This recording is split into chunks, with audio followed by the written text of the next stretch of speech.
Let's start our discussion of gene regulation, and we'll start with gene regulation in prokaryotes, bacteria, by reviewing the central dogma. Now, according to the central dogma, genetic information is inherited in the form of DNA, and stretches of a DNA are called genes, and these genes are read into RNA through the process of transcription, and then this RNA is read into protein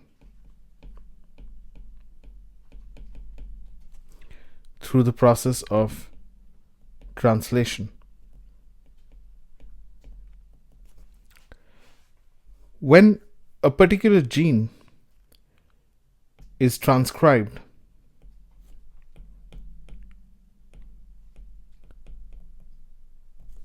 and translated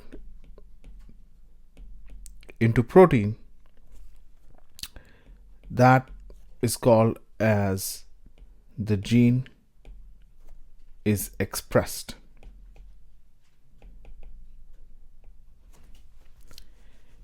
And the question we want to consider is that the human genome has about 20,000 genes.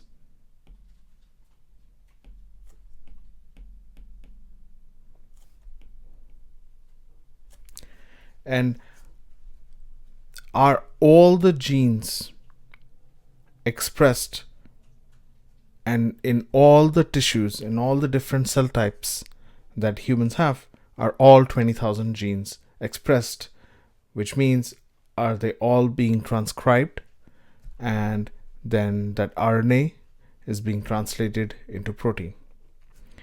And if you think about it for a minute, that's not the case. Certain proteins, that is certain genes, are only expressed in certain tissues. For example, neurons express neurotransmitters,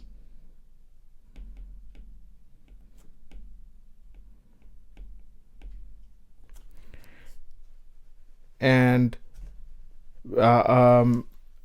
red blood cells express hemoglobin,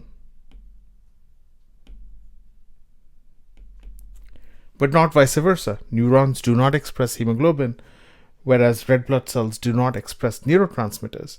And if we stop for a minute and think about why that must be the case, at least two things come to mind.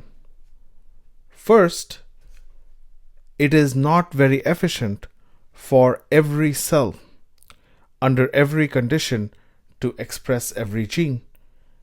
If a gene, a product, that means the protein, is not needed, for example, neurons don't need hemoglobin because they don't carry oxygen, it would be wasteful to use ATP to carry out the transcription and translation of hemoglobin, or rather the subunits of hemoglobin in neurons. Likewise, red blood cells don't have any use for neurotransmitters, and it would be wasteful for red blood cells to consume ATP in transcribing and translating the serotonin transporter or the dopamine transporter. So the first reason for specialization is efficiency.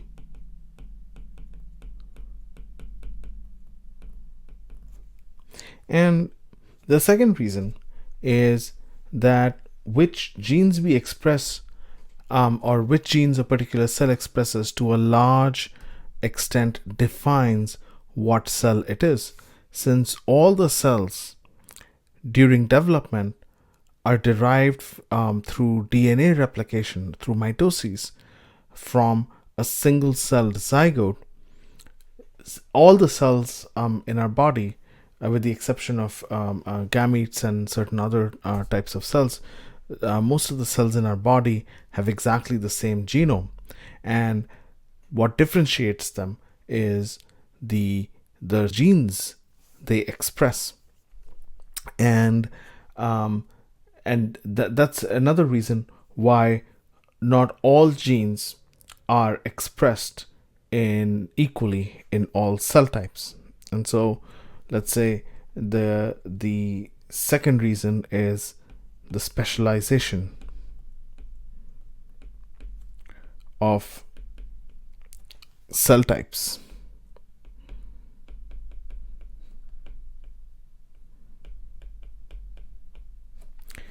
And therefore, there must exist mechanisms to control which genes are expressed in a particular cell at a particular time, as well as control how much expression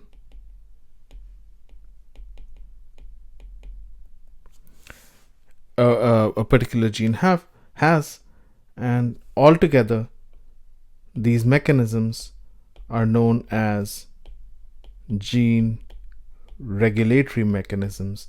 And this phenomenon, the control or attenuation of how much transcription and translation occurs for a particular gene, is known as gene regulation.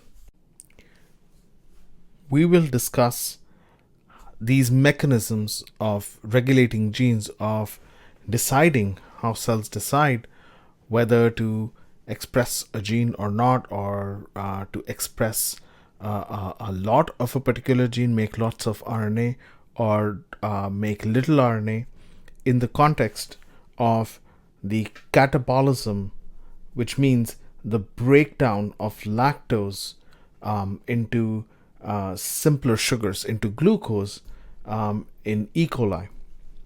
Now, E. coli, they live in the human gut, and they are capable of using many different sugars as carbon sources. And so there's lactose, there's glucose, arabinose, galactose, and so on.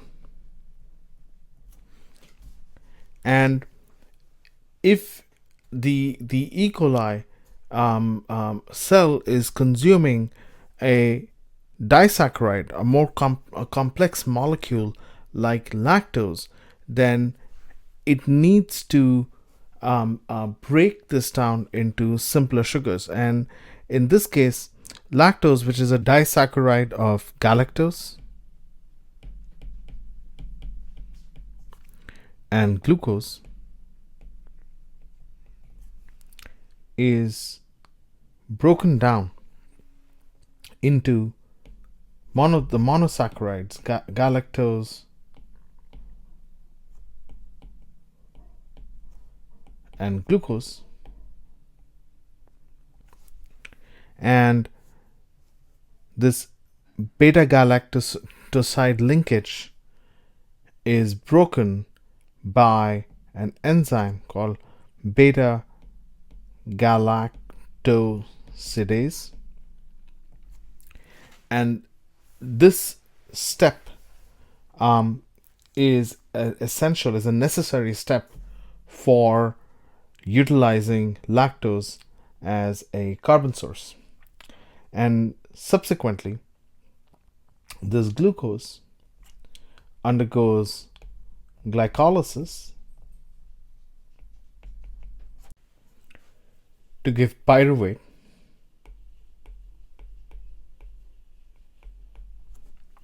and this pyruvate goes into the Krebs cycle,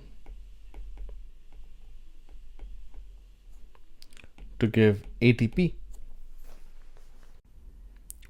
Now, galactosidase enzyme is a protein that's encoded by a gene called LAC-Z, and that is transcribed into LAC-Z mRNA, which is then translated into beta-gal protein. Now, both these processes of transcription and translation consume ATP, with the implication that catabolizing lactose to harvest ATP requires a greater investment of ATP than simply starting from glucose. And the implication of this is that if you have lactose available to the cell, then it's worthwhile investing the ATP and transcribing the LAC-Z gene to make the beta-gal protein.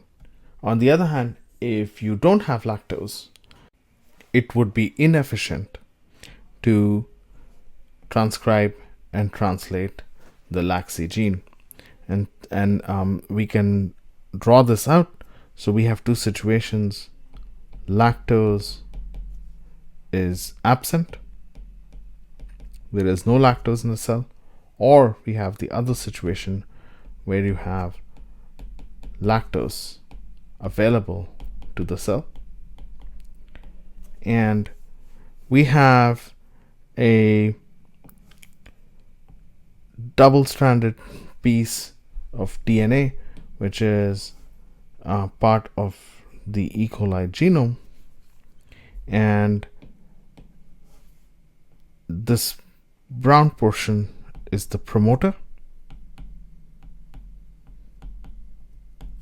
And the green is Z, or the LAC-Z gene.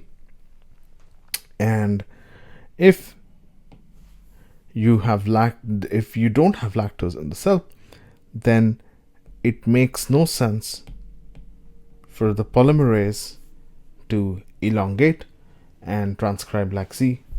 On the other hand, if you do have lactose, then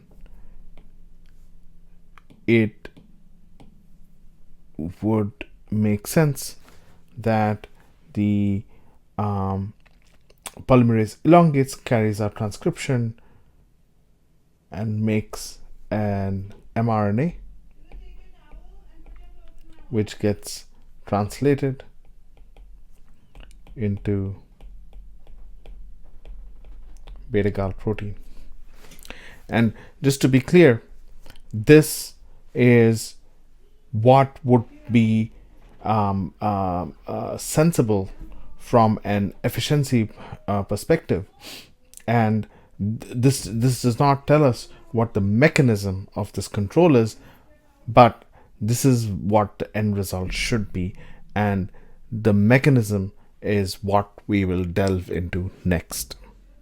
Before we go into the mechanism by which the expression of beta-gal is controlled or regulated depending on whether the cell has lactose available or not, let's introduce two other enzymes. The first one is called permease,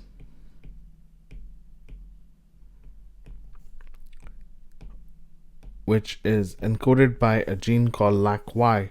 And what permease does is it transports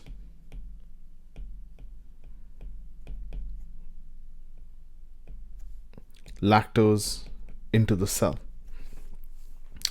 And the other enzyme is called transacetylase, encoded by the gene LAC-A.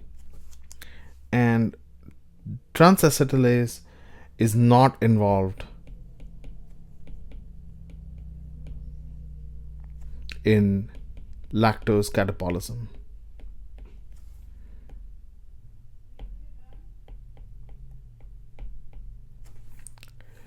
Now, these three genes, LAC-Z, LAC-Y, and LAC-A, exist as what is known as an operon.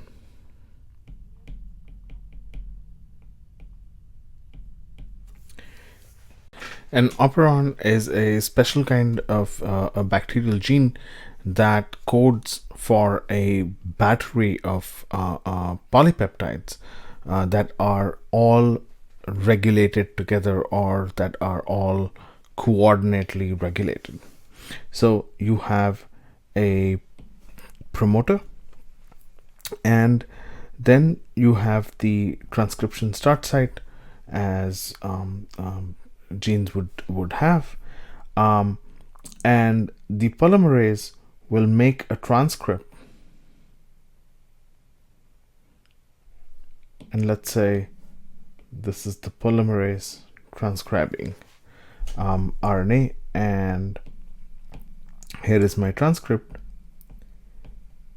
Now, usually genes will have, in one transcript, they will have one start codon and one stop codon. But in this transcript made from this operon, you have one start codon for the LAC-Z gene and a stop codon. So this part of the transcript will code for a polypeptide, that's beta-galactosidase.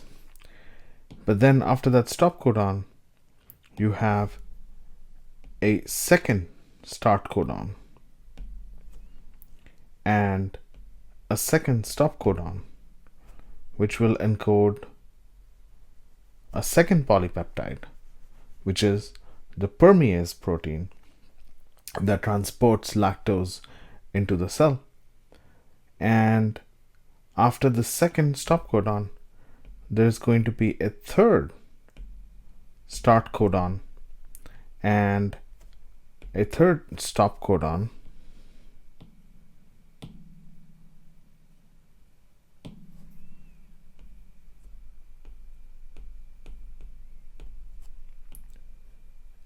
and that's going to result in a polypeptide for the transacetylase gene.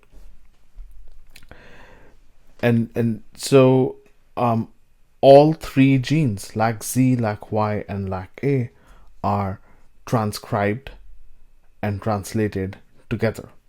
And so we, in an operon, from one promoter and one transcript, we get more than one proteins or polypeptides. Now, this LAC operon is part of the E. coli genome, and just slightly before, and before and after is relative because this is a circular genome, there is another gene called LAC-I. And what this gene does is it encodes this protein called repressor, or the LAC repressor.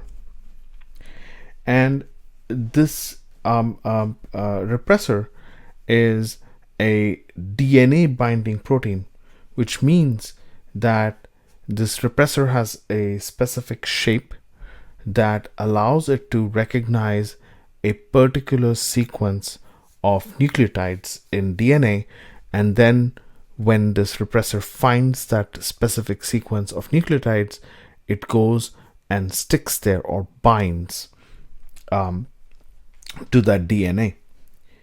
And it happens so that this repressor recognizes a specific sequence in the lac operon called the operator. And this operator sequence is about 26 base pairs.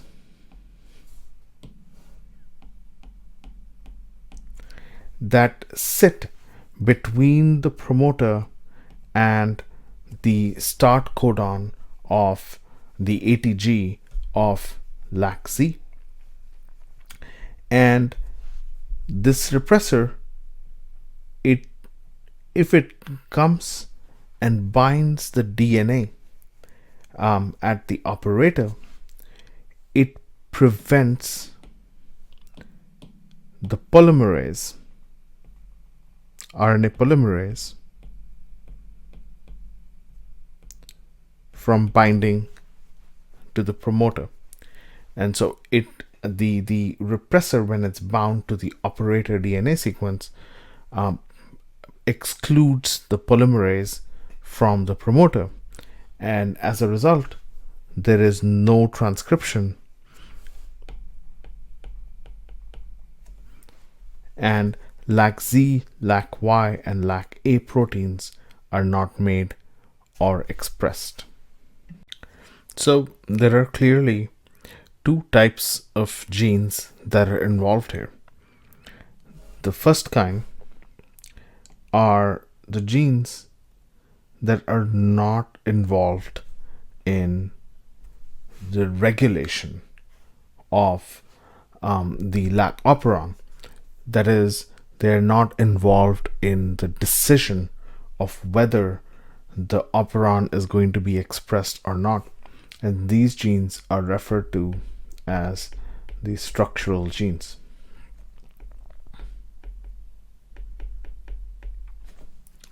Whereas the LAC-I gene, its job is not to catabolize lactose, but it's involved in the decision of whether the lac operon will transcribe and express these proteins or not. And therefore we may call LAC-I a regulatory gene.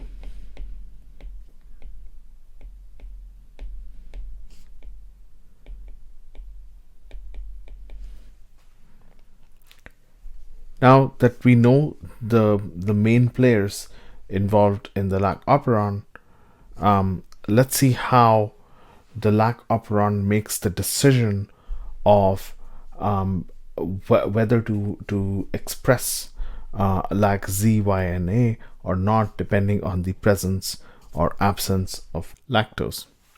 So let's say we do not have any lactose.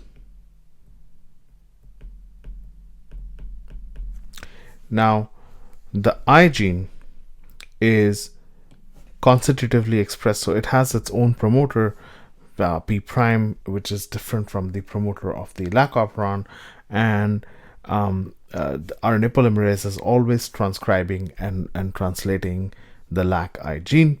And so in the cell, you always have the repressor protein, and what the repressor protein is going to do is it's going to find the operator DNA, and it'll bind the operator DNA because its shape is such that it recognizes the DNA sequence, the pattern of A's, T's, G's, and C's in the operator, and it binds there, thereby preventing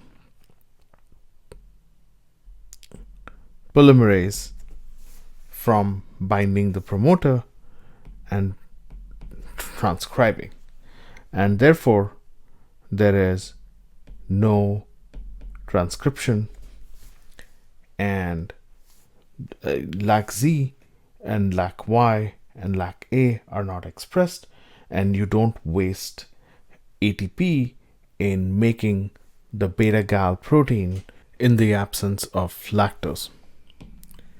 So, what happens when lactose is available to the cell?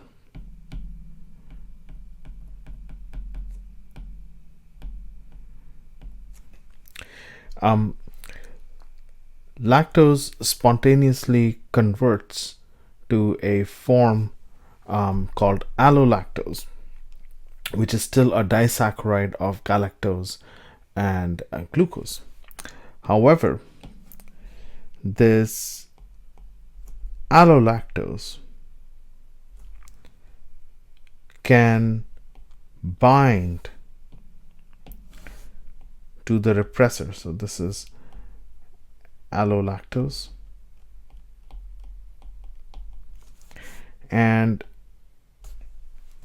cause a change in the shape of the repressor molecule.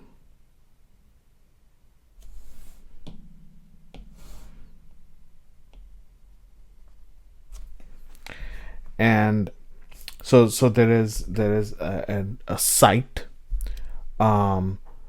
where allolactose can bind to the repressor protein and cause conformational or shape changes in the repressor protein.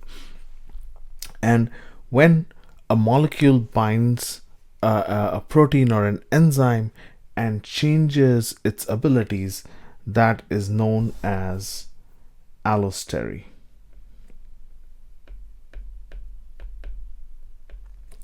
And this process of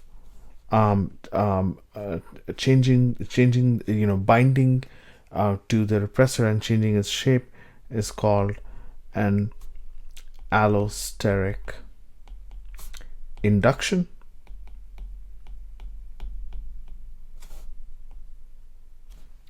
And the allolactose is referred to as an allosteric inducer. Now, once the repressor's shape has changed, it no longer has the ability to bind to the operator sequence. Recall that the ability of the repressor to bind the operator sequence was based on its tertiary shape, and now with the allolactose bound to the repressor and causing a change in its shape, it's no longer able to bind the operator sequence. As a result, RNA polymerase can bind the promoter and carry out transcription of the lac operon, and this mRNA can get translated, generating the polypeptides for beta-gal permease and transacetylase, and the beta-gal can catabolize, break down lactose into galactose and glucose, whereas permease can do its job in bringing more lactose into the cell. And that is the core logic of how the lac operon functions, where its default state when there is no lactose is to have no transcription, and that's achieved by the constitutive, which means always or constant expression of this protein called the repressor, which binds to the operator sequence lying between the promoter and the start codon of LAC-Z. The binding of repressor to the operator DNA sequence prevents the RNA polymerase from binding to the promoter and initiating transcription. And the lac operon is not transcribed, it's off. On the other hand, when lactose is available, the lactose or allolactose acts as an allosteric inducer and causes a change in the shape of the repressor protein, preventing it from binding the operator DNA sequence. With the no repressor preventing or excluding the polymerase from binding the promoter, the polymerase can bind the promoter and initiate transcription, and therefore turns the lactose turns the lac operon on.